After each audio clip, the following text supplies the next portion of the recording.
Ini cara pesiang tekok ikan jenahak lah. Okey, kita potong dua bahagian ni. Buang-buang sisik dekat ekor dia tu, takut ada sisik lagi. Ini untuk kita nak slice dia.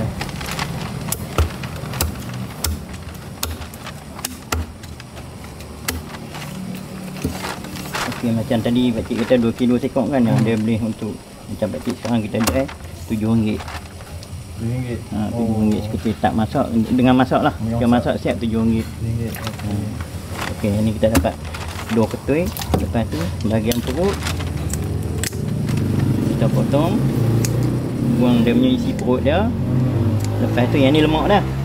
Lemak dia kita tak buang sebab kata kadang-kadang customer ni dia suka yang itu. Okey, yang ni kita kena buang. Yang ni yang buat hanya dia. Ni dalam dia punya pelampung dia kan. Kita buang. Kita buang dia. Nampak tu. Lepas tu darah-darah ni kita cuci lah.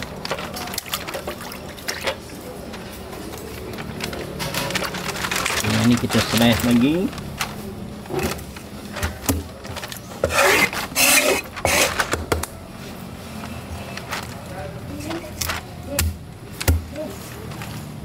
Sekok tadi kita boleh dapat 1, 2, 3, 4, 5, 6, 7,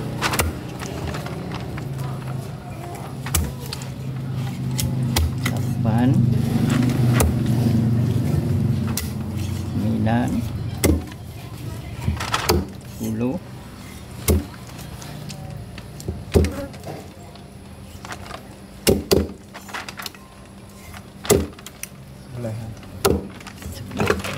11 malam kata RM70 tak masuk dengan kepala. Boleh.